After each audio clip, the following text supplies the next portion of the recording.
ਤੁਸੀਂ ਰੱਬ ਦੀਆਂ ਕਿਹੜੀਆਂ ਨੇਮਤਾਂ ਜਟਾਓਗੇ।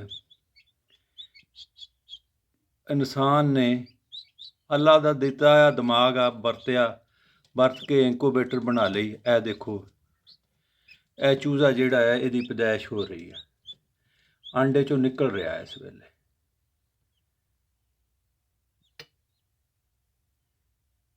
ਇਨਕੂਬੇਟਰ ਕੋਈ ਲੰਮਾ ਚੌੜਾ ਸਾਇੰਸ ਨਹੀਂ, ਕੋਈ ਪ੍ਰੋਸੈਸ ਨਹੀਂ ਹੈਗਾ। ਇਹ ਮੈਂ ਦਿਖਾਲਦਾ ਜੀ। ਇਹ ਇੱਕ ਡੱਬਾ ਹੈ ਜੀ, ਇਹ ਡੱਬਾ ਬਣਾ ਲੈਣਾ। ਡੱਬੇ ਦੇ ਵਿੱਚ ਇਹ ਦੇਖਿਓ, ਇਹ ਜਾਲੀ ਆ, ਜਾਲੀ ਦਾ ਇੱਕ ਚੁਗੱਠਾ ਬਣਾ ਲੈਣਾ। ਇਹਦੇ ਥੱਲੇ ਇਸ ਵੇਲੇ ਚੂੰਕਿ ਚੂਚੇ ਦਾ ਪ੍ਰੋਸੈਸ ਆ, ਮੈਂ ਹਿਲਾ ਨਹੀਂ ਸਕਦਾ, ਉਂਗਲ ਦਾ ਨਜ਼ਰ ਆ ਰਿਹਾ। ਇੱਕ ਟਰੇ ਆ, ਉਹਦੇ 'ਚ ਪਾਣੀ ਆ। ਇੱਕ ਸਰਾਖ ਹੈ ਆ ਹਵਾ ਵਾਸਤੇ, ਇੱਕ ਪਿਛਲੀ ਸਾਈਡ ਤੇ ਆ।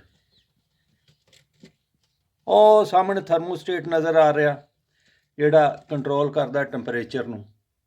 ਇੱਕ ਥਰਮੋਸਟੇਟ ਲਾ ਲੈਣਾ ਤੇ ਅੰਡੇ ਜਿਹੜੇ ਆ ਇਹਨਾਂ ਨੂੰ ਹਿਲਾਣਾ ਇਸ ਤਰ੍ਹਾਂ ਹੱਥ ਕਰਕੇ ਨਾ, ਹੈ ਇਸ ਤਰ੍ਹਾਂ।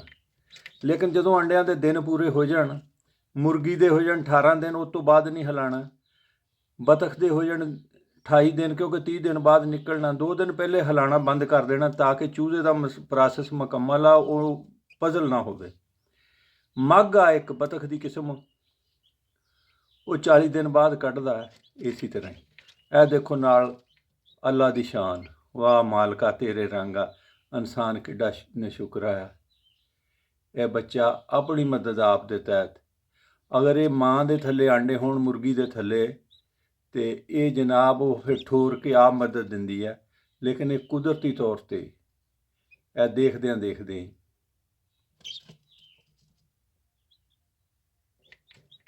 ਮਾਸ਼ਾਅੱਲਾ ਮਾਸ਼ਾਅੱਲਾ, ਮਾਰ ਛਾਲ ਜਵਾਨਾ, ਹੱਥ ਤਕੜਾ ਹੋ। ਲਓ ਜੀ, ਚੂਜ਼ਾ ਆ ਗਿਆ ਬਾਹਰ ਆਂਡੇ ਤੋਂ।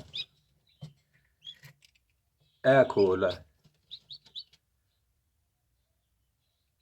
ਅੱਛਾ, ਆਂਡਾ ਕਦੀ ਤੋੜੋ ਨਾ ਜੀ ਤੁਸੀਂ, ਉਬਾਲ ਕੇ ਉਹਨੂੰ, ਤੇ ਇੱਕ ਸਾਈਡ ਤੇ ਥੋੜੀ ਜਿਹੀ ਨਾ ਜਗ੍ਹਾ ਹੁੰਦੀ ਹੈ। ਉਹ ਜਗ੍ਹਾ ਇਸ ਵਾਸਤੇ ਹੁੰਦੀ ਹੈ, ਅੱਲਾਹ ਤਾਲਾ ਦੀ ਜ਼ਾਤ ਨੇ,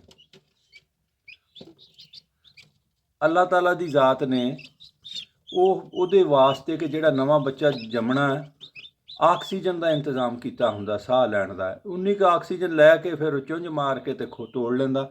ਇਹ ਜਿਹੜਾ ਹੈ ਇਹਨੂੰ ਵੀ ਉਹ ਦੇਖੋ ਤੇੜਾਂ ਆਈਆਂ, ਤੇ ਇਹ ਇਨਸ਼ਾ ਅੱਲਾਹ ਤਾਲਾ ਇਹ ਵੀ ਨਿਕਲੇਗਾ। ਬਹੁਤ ਬਹੁਤ ਸ਼ੁਕਰੀਆ ਜੀ। ਪਾਕਿਸਤਾਨ ਜ਼ਿੰਦਾਬਾਦ। ਤੇ ਮੈਂ ਇੱਕ ਹੋਰ ਅਰਜ਼ ਕਰਦੇ ਹਾਂ, ਇਹ ਜਿਹੜੇ ਬੱਚੇ ਹੁੰਦੇ ਨਾ ਜੀ, ਬਤਖ ਤੋਂ ਇਲਾਵਾ, ਬਤਖ ਦਾ ਵੀ ਬੱਚਾ ਅਗਰ ਉਹਦੀ ਕੰਡ ਤੇ ਪਾਣੀ ਪੈ ਜਾਏ ਤੇ ਉਹਦੇ ਵੀ ਮਰਨ ਦੇ ਚਾਂਸਸ ਜ਼ਿਆਦਾ ਹੋ ਜਾਂਦੇ ਆ।